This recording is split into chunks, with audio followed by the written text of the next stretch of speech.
Good morning, good afternoon, good evening. Welcome to Cast Ons and Sews. This is my YouTube channel where I share about all the things that I've been making, and today is a very special episode because I'm going to do a wrap-up of all of my 12 cast-ons from 2025 and share a little bit about what I'm planning to do in 2026 for the 12 cast-ons. Now, the 12 cast-ons, if you haven't heard of it, it's a make-along run by Ange of Yarn and Yarns where she casts on 12 projects between Christmas Eve and the end of January the following year to set her up for her making in the coming year. And you can cast on and join in with that. I am definitely jumping in. I joined in last year for the first time and had an absolute blast. And so I'm here to share with you exactly what I got up to, what I started, what I finished, what I didn't finish, and a little bit, like I said, about what I'm planning to do this year for it. So last year what I did was I have it right here. I had this little bowl and I just went through my stash and I picked out everything that I had been planning to make, whether it was a pattern and I didn't have yarn, or yarn and I didn't have pattern, or I had both yarn and pattern. And I put it all into a bowl and I was like, I guess I had to have yarn or be able to pull it from stash, but I put it all into this little pot and I every day pulled out one and cast it on.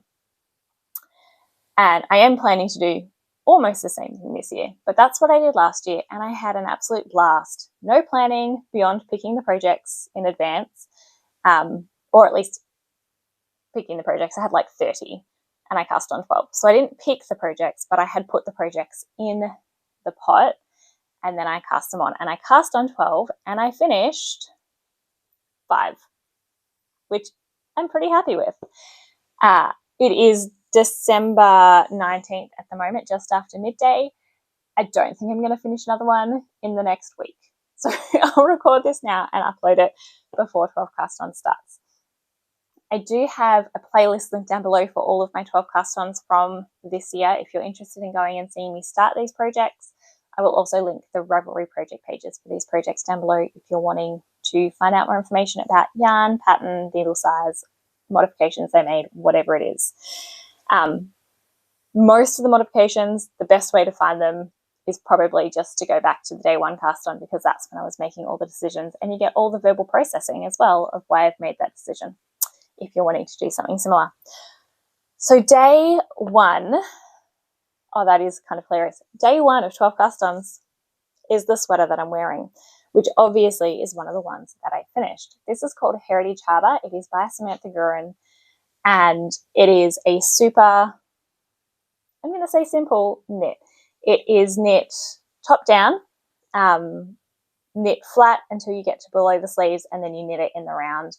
And obviously the sleeves are in the round too. I say obviously, sleeves aren't always in the round, but pretty much every sleeve that I make is in the round. It is drop shoulder, so the seam for the arms is partway, for the sleeves is partway down the yarn. It is delightful. I think, having worn it quite a few times now, I would probably make it a size up the next time, just because where this seam sits is a little bit close to where my arm is. If it was, just maybe an inch further down the arm, I think I would find it a little bit more comfortable. As it is, I just kind of tug it down a little bit. I haven't tried reblocking it. I'm pretty sure I could reblock it and stretch out the shoulders a little bit more for that. But as it is, I'm really happy. And I'm pretty sure when I started it, I did the lower end, maybe even a size down from what was recommended for my size, because I didn't want too much positive ease. So I think if I did the recommended size, it would have had more positive ease, but that would also have been a bit further down the arm. So this is what I do, is I change things, I make things work.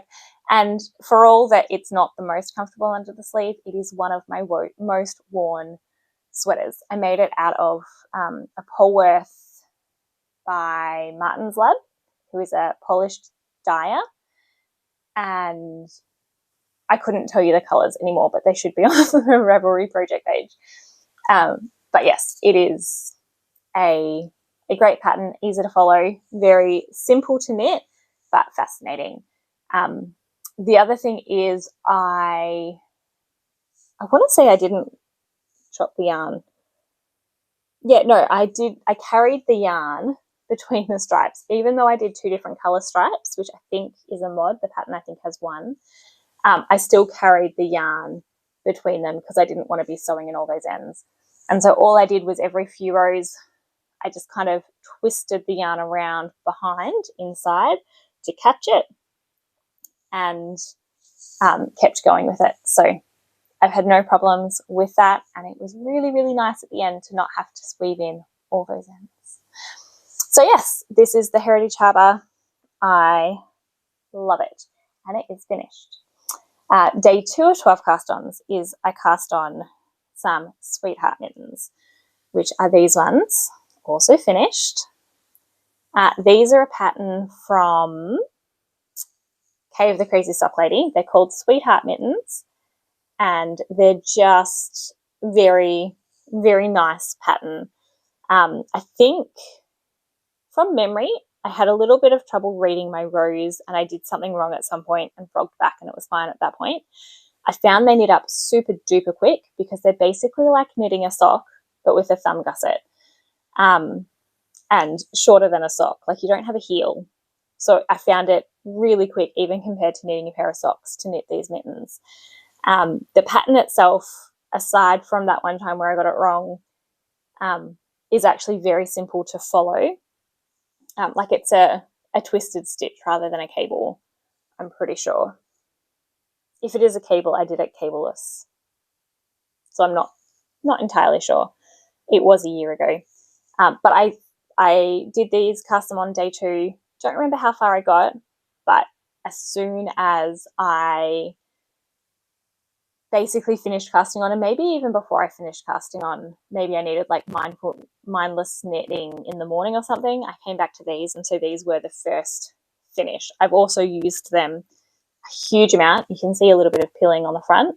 I wear these every day in winter as I'm driving the kids to school. So they get a lot of wear. I did mention on my podcast the other day that I would like another pair of fingerless mitts that has a little bit more length on the tips, on the fingertips and on the thumb, just to, if I put it on, so it comes here, I'd like it to be a bit higher to protect my knuckles, because that's what gets cold. That's where I feel the pressure when I'm driving on a cold steering wheel is on those knuckles. So a little bit higher would be nice.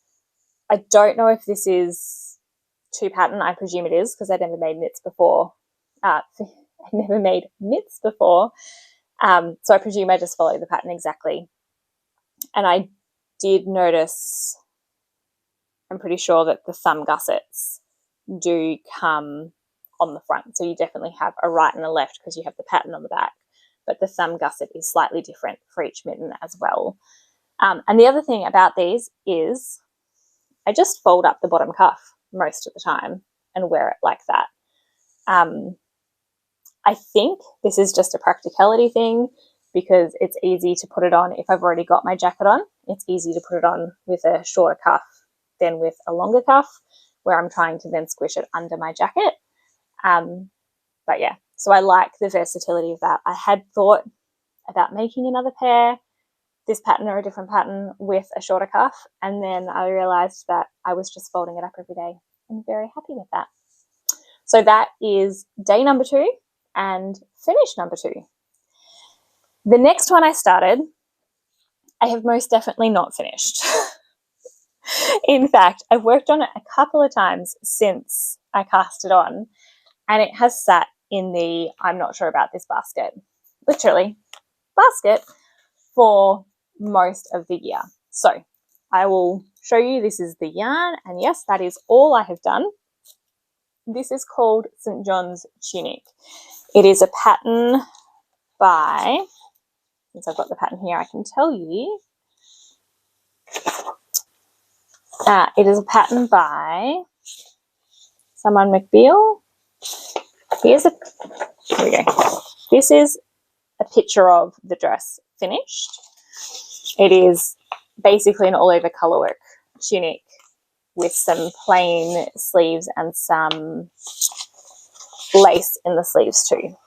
I think it's J. Beale, but I cannot find the first page. All right. I've looked for that and I still can't find it. I'm sorry.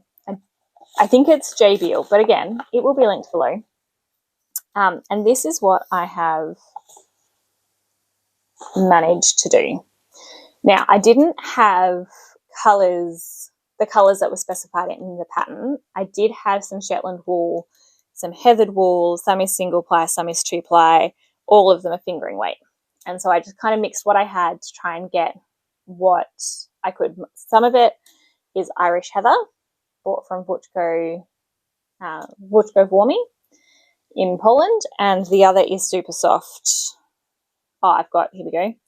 I've got quite a few super softs, which is a Shetland wool, 50-50 Shetland and something. And then I also have Tuku wool fingering,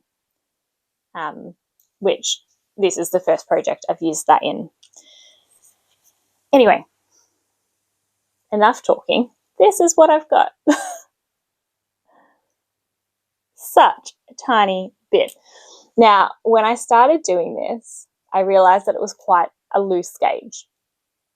And I don't know if that's just that my floats are too loose, I'm just being very, very cautious with them, or if I actually just need to go tighter. But I think for Fair Isle, it should be tighter than what I'm doing.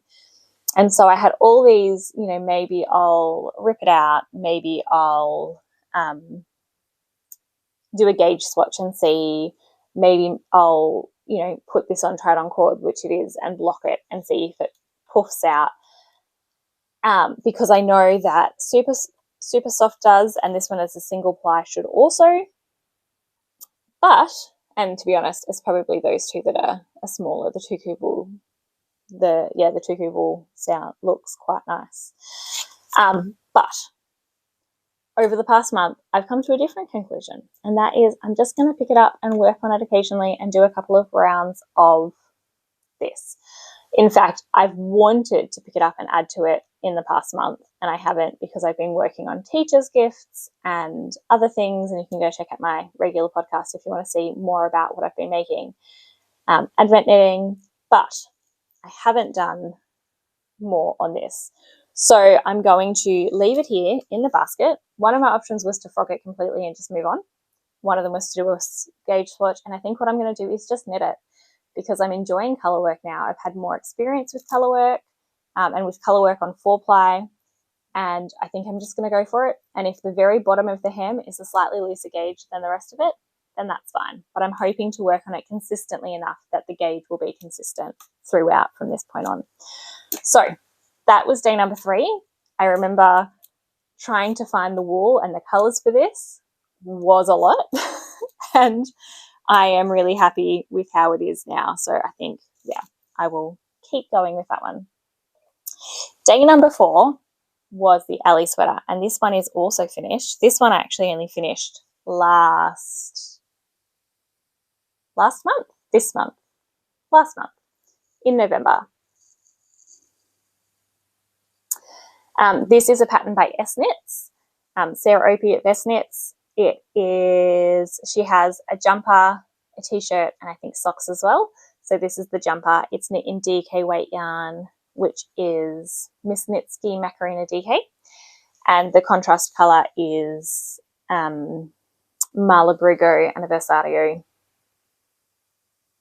Cello-y something. Cannot remember, and I've lost the tag. Go check Revelry. But yeah, so that is that one. I love this. This is oversized, cozy. I wear it all the time now that it is finished.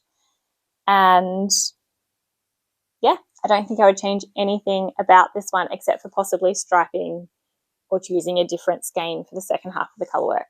But if you want to hear more about my striping saga and colour blocking saga for this one, go check out a couple of weeks back where I spoke about it a few times in a few different episodes. So that was number 4 done. Number 5 that I started is that this one. I'm surrounded by bags. Yes. All right. So this one is called the Bradley Cupstitch Jumper. I used to think it was Braidley, and then I heard a British person call it Bradley, and I was like, okay, the Bradley Cupstitch Jumper. So it's a jumper that has this beautiful detail on the shoulder. It is also drop shoulder, so I should probably check my sizing before I go much further to see that it is what I want it to be. But this one I also haven't done a huge amount on, more than I realized actually. That's exciting. So this is my progress. You can see the plain stockinette here and the pattern in here. The pattern is very simple. It is written flat and then you join it at the end. I'm not someone for knitting flat. If I can join something in the round, especially with these, sections of stockinette, I'm going to join it in the round. So I've done that. I've modded the pattern a little bit to allow me to do that, which I think I spoke about in the cast on, because that's when I was casting it on and figuring it out. Here we go. I've got my little heart marker saying that it's day number 5. And yeah, it is fairly simple. It is really nice. The wool itself is Erica, I think it's Erica Blue. Do I have the tag in here? I can't find the tag. I think it's Erica Blue, but I re-dyed it. So when I bought it, it was quite a bright orange, and then I over-dyed it with some black to get this dark, richer orange. I should definitely have enough for the sweater, but at the moment it's just very early days. And I kind of laugh because this kind of knitting is probably what I really want to be working on at the moment, something that's pretty repetitive, a bit of focus, just one colour, stick your teeth in kind of knitting. And I'm still doing Christmas socks. So I will pull this one out again soon and put that into rotation. The reason I was working on this one at the same time as that one, and because this one was colour work, I just wanted to get to the next bit of colour work, and that was really great for what I was feeling at the time. But when something happened with that one where I had to pause, maybe I didn't have any more yarn, and so then I went back to this one and I was like, oh, this is really nice too. But yeah, I haven't touched this one since, I want to say June, but maybe even April. So I need to get back to that one, and I'm looking forward to that next year. Okay, day number 6 is the DRK Everyday Cowl, and this one is finished. This one, the lighter colour is a handspun, and the darker, the burgundy colour, is a wool, I can't remember. Is it written here? Heirloom merino tweed. And I think that's an 8-ply. So this cowl is knit flat, and then you just seam up the back. And it's knit on an angle. So you start down here and you work along back and forth this way. And so you create quite a strange shape, and then you seam 2 bits together. It was pretty quick to do. I didn't work on it consistently because the handspun cake was massive, and so it didn't make it easy to carry around with me. The pattern itself was pretty simple to memorize. It just was a simple enough knit that I didn't reach for it if I wanted to, sink my teeth into something, but big enough bag that I couldn't just take it around with me easily. So it wasn't super quick to finish, but it was still maybe halfway through the year I got it done. And I wear this almost every day. It's pretty lightweight. I just have a jacket, and so I sometimes put it on under or over the jacket, and it just sits really nicely, protecting my chest from the wind. It's beautiful. And it did relax a lot with blocking as well. The handspun and the tweed both, when I was knitting with them, were a little bit stiff, and now you can see they've got quite a nice movement to them, and yeah, they're not very toothy at all now. So I do enjoy wearing this pretty much every day. I am really excited about last year's 12 or this year's 12 cast ons is that I was able to knit things that had been on my list for a long time, but things that were practical that I was wanting to actually use.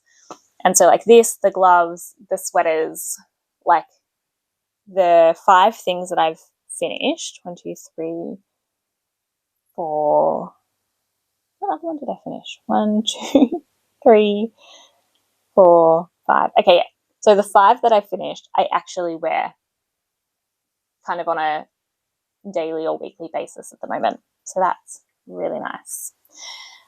All right, day 6. This one I felt was day 6, day 7. Day 7. 1, 2, 3. Yep. Day 7. I thought this one was a little bit of a fail because they are the Jingle Jangle socks by Twin Stitches Designs. And the reason they're a bit of a fail is that they're Christmas themed, but I didn't start them until the 2nd of January because that's when I did day 7 cast on. And because I was just picking randomly out of the thing, I had no control over when I would pick out a thing. And so I was kind of already mentally moving on from Christmas a little bit. In Poland, it continues to the 6th of February. Or the 2nd of February. But I was kind of mentally moving on from Christmas when I pulled this one out. And so I started them, but I had no interest come mid-January or end of January to pick them up again. So they sat for almost an entire year until November when I finished another pair of colourwork socks and was inspired. So this is the Jingle Jangle socks. Is that showing you the jog yet? We'll show you the pretty side. Jingle Jangle socks. These socks threw me for a bit of a loop when I read the pattern because I thought it was saying that there kind of wasn't a pattern, like it was a bit of a random, you just kind of choose your own adventure. But then when I kept reading, I was like, no, there is a pattern. Like it tells you what to do. And the only difference is that you're swapping one colour in one sock for another colour in another sock to make it look scrappy. But it is actually very planned. And you could obviously mix and match if you wanted to, change it up, but there is a pattern. So when I first saw it and thought it was mix and match, I was a little bit off put.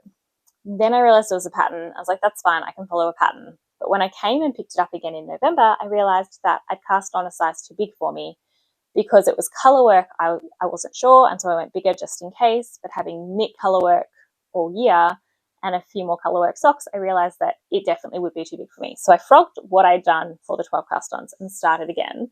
So when I frogged it, I was up to, I think, the 2nd row of green colour work, and then I kept knitting. I'm doing this one on 2.25 millimetre needles, yeah, which is a bit smaller. I usually do 2.5 millimetre, but I'm pretty sure it'll still fit without a problem. And I am following the pattern exactly, except that the colourwork chart is, I've printed it in black and white, and some of the colours are very similar.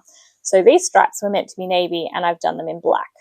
So I'm continuing with everything else will be as it actually is written in the pattern. And then there's another point on the 2nd sock that I might keep these ones navy at the top, but do them black at another section in the 2nd sock to get a bit more continuity in that.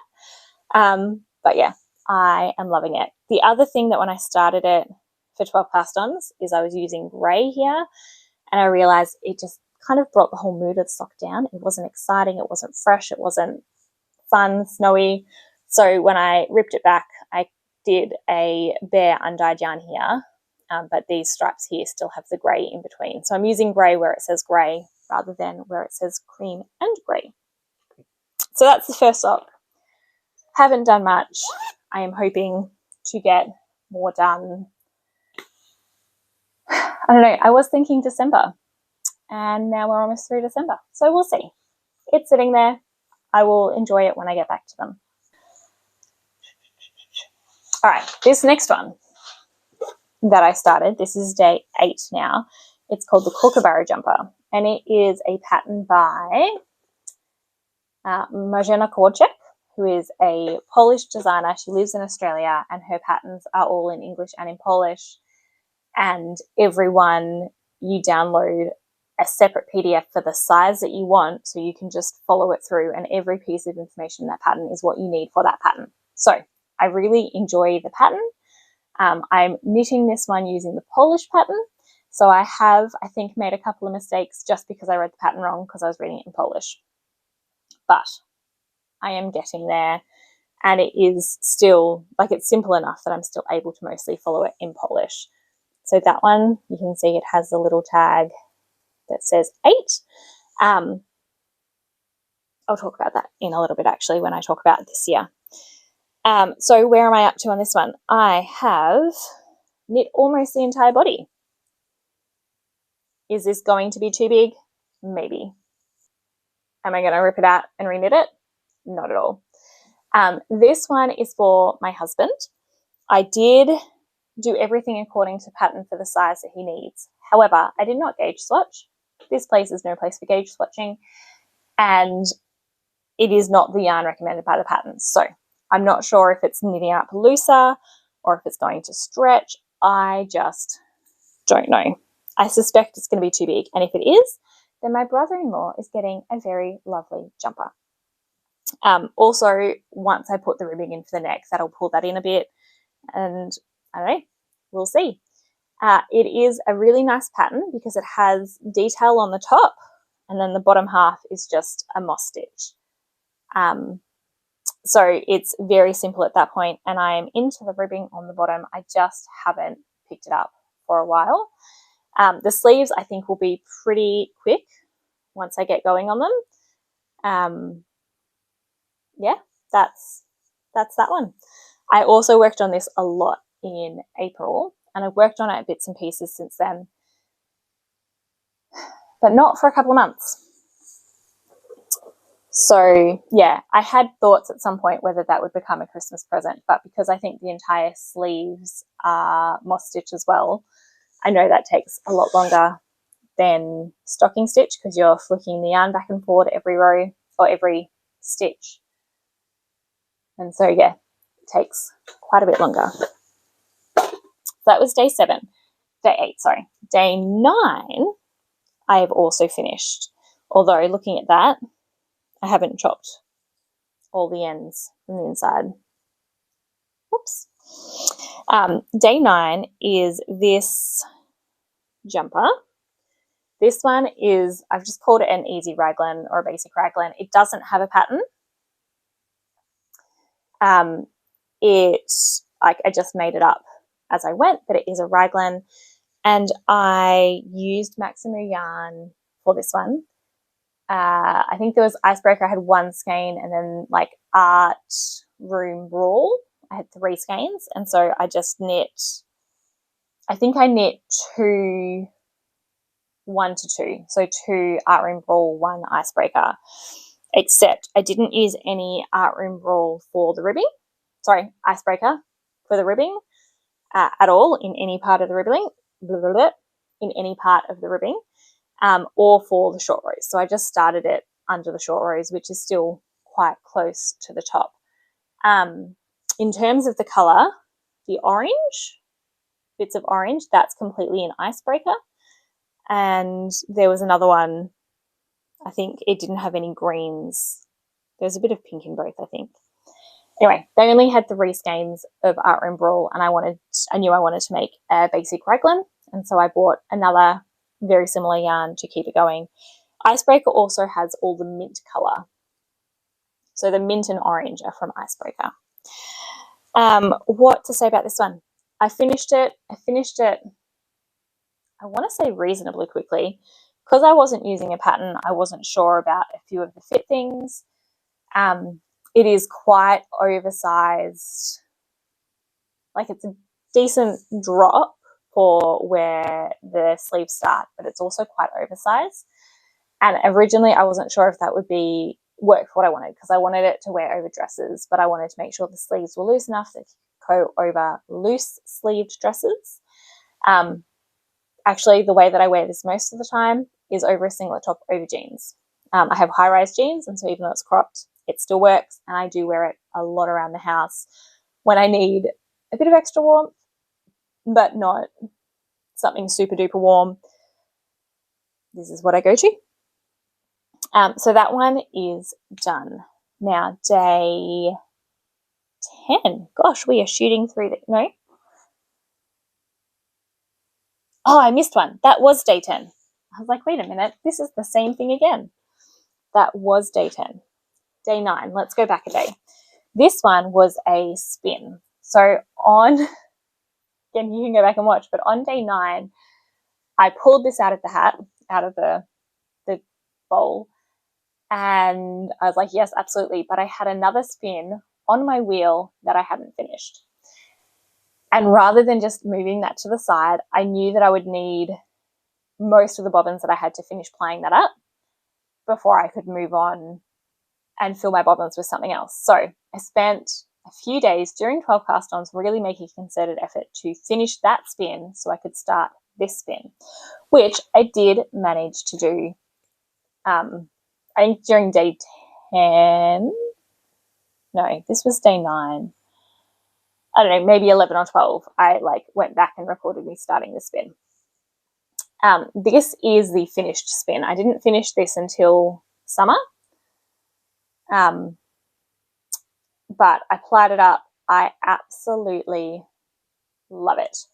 It is, I think it's 100% merino, and I want to say it's called Galaxy. I bought it from a place called Esprecia Art here in Poland that sells fibre. And so it was a hand-dyed fibre. And I originally bought 50 grams just to check it out. But when I started this spin, I thought it was 100, which is what I would have needed, and it wasn't. So then I had to go buy some more. So then I ended up buying 150, and now I have way too much. So I will find something else to do with it afterwards. But yes, very orange heavy. When I was trying to find something, this is, I should say, 3-ply fingering, and I did it fractal, so it'll have a slow color change. When I had this, I then took it to Handmade Tag, which is a wool show in Wrocław, to try and find something to go with it. And I found a deep purple that would go really well, and this would pop quite a lot. And I wasn't 100% happy, but they had 2 skeins left, which is what I needed. And so I bought it, and I knew the dyer, it was Miss Nitsky. So I was happy with the yarn, even though I wasn't sure about the color. And then afterwards, I bought this yarn for a different project, and I was like, that's what I want. It's going to be super low contrast, but that's what I want. I'm imagining an orange jumper with this, an orange top. So the pattern is Alpine Bloom Tee. And so you've got this beautiful lacework thing at the top, and it's hard to see, but I have started the color work in here. You can see it is very low contrast at this point, and they are flowers. So it'll be interesting to see how much you see that they're flowers as you go on, as I knit on. I actually cast on, it has short rows as well. I cast on my birthday, so the 29th of September, and this one, it's Pasquale Pinta. So it's a organic merino silk Ramier blend.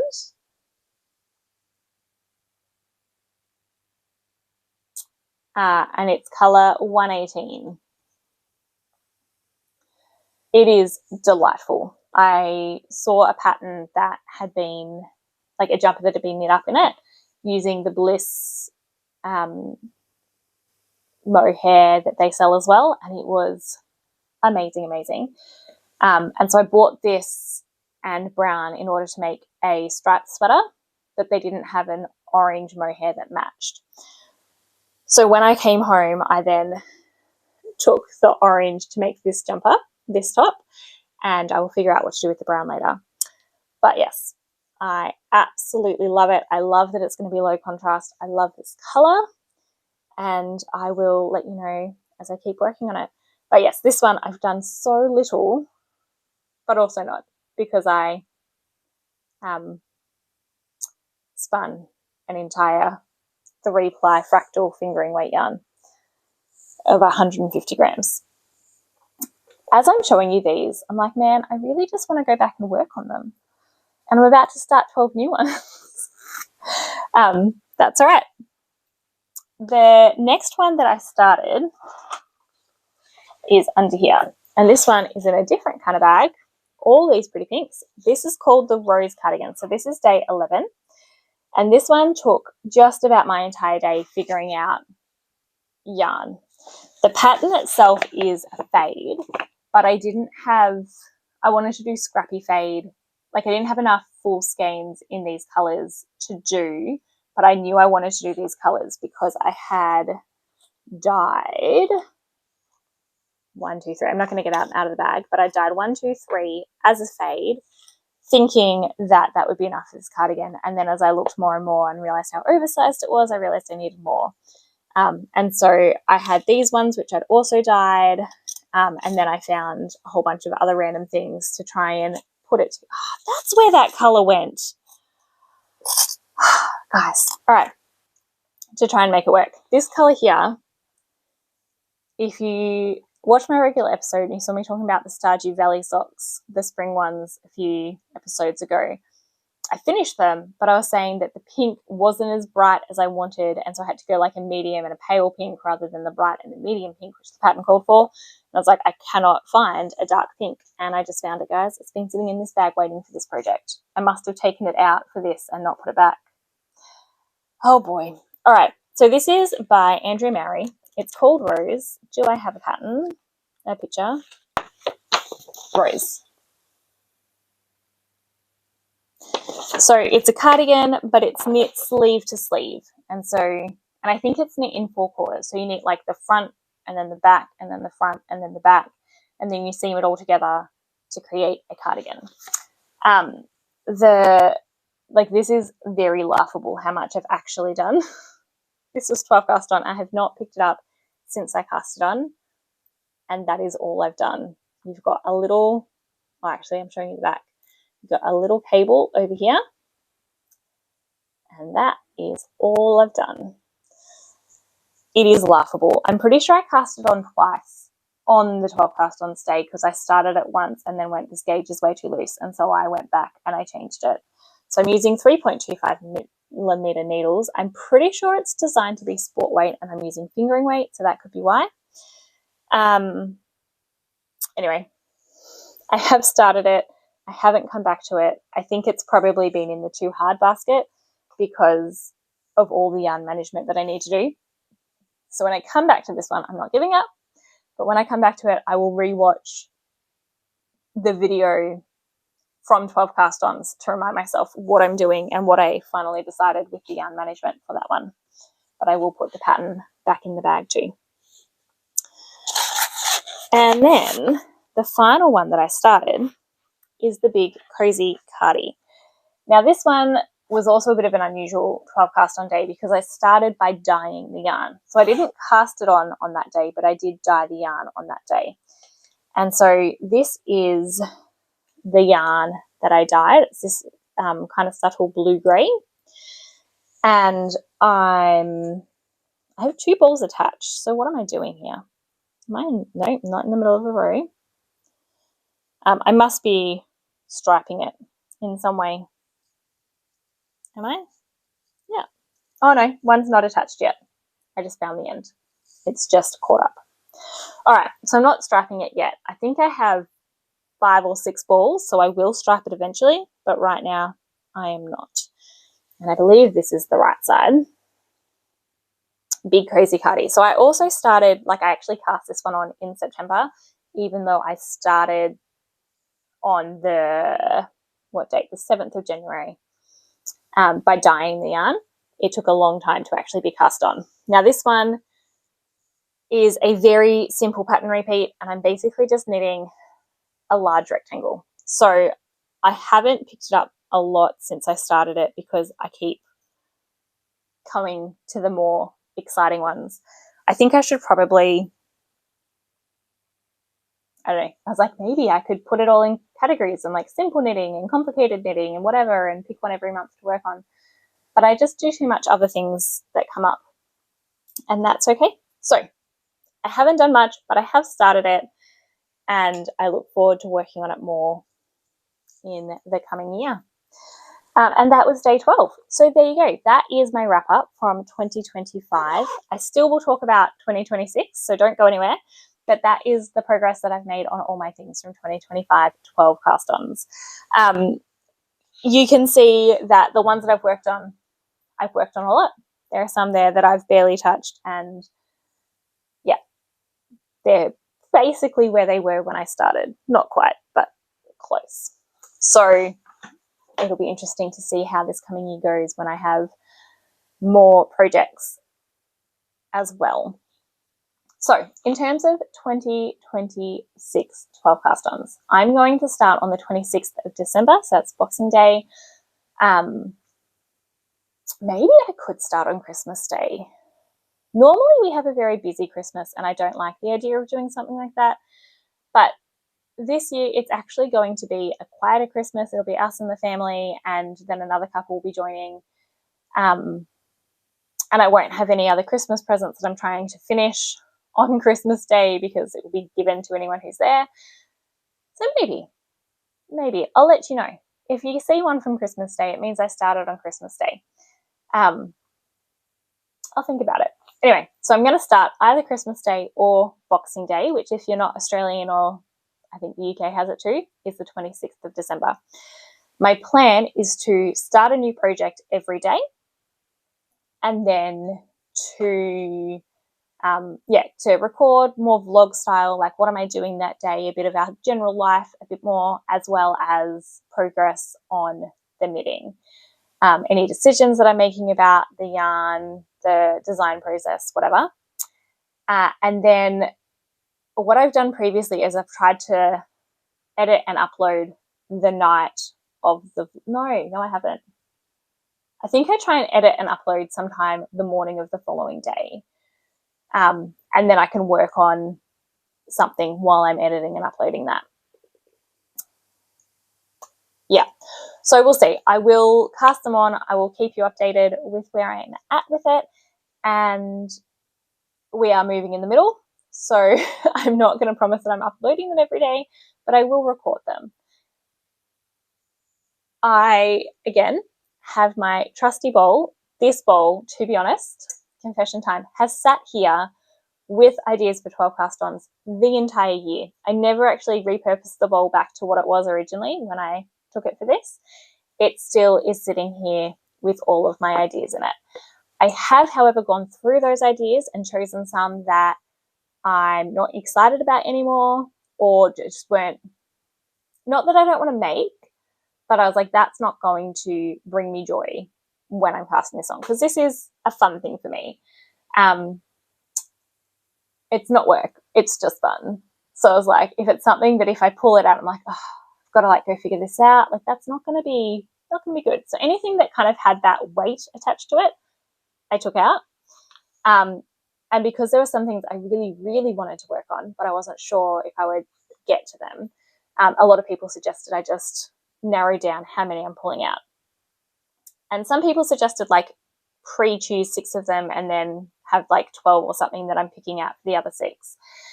And I've decided, no, I'm going to do completely random, but out of 24. So I'm going to cast on 12 and I have 24 in here. And so I'll do half of what's in here. I did mention my podcast the other day that I may be tempted to do 2 a day. Ange, is that allowed?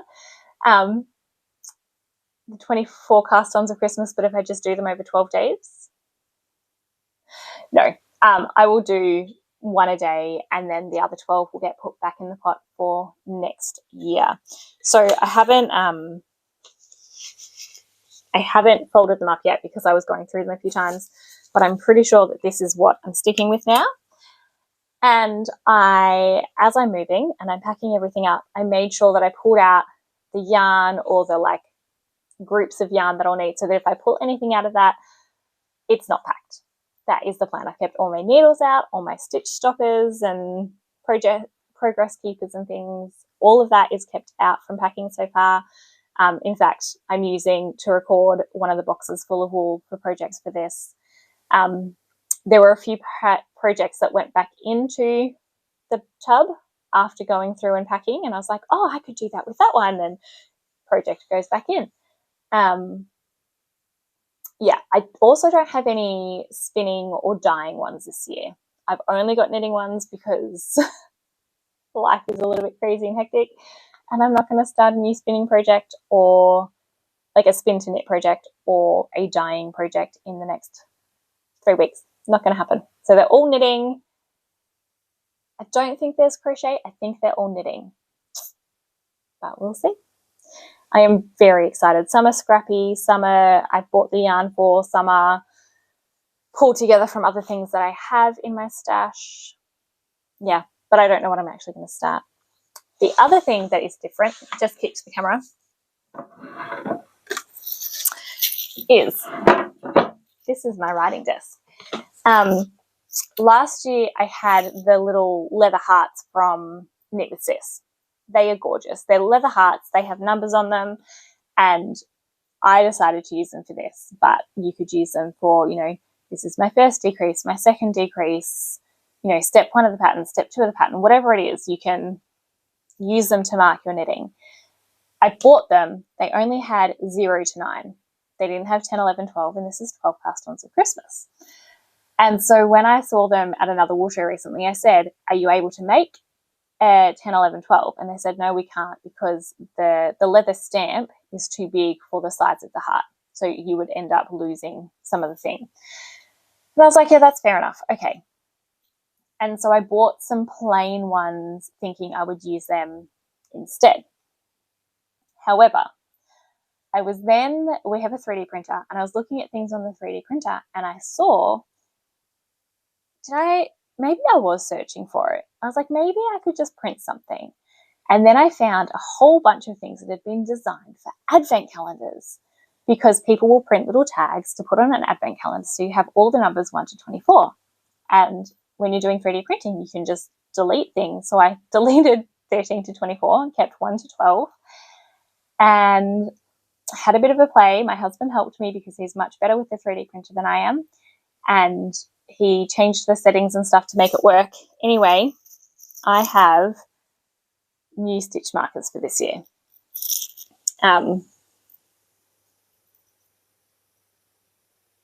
How cute is that? So cute. So I have 12. They are little gingerbread men.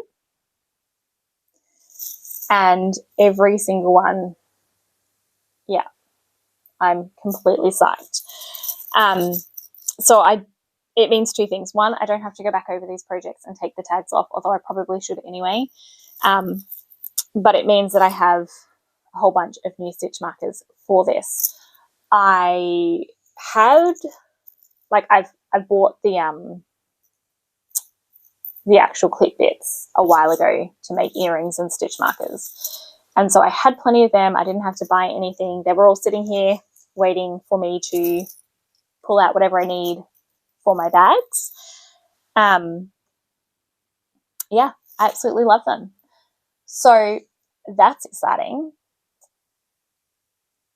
Yeah, I think that's probably it.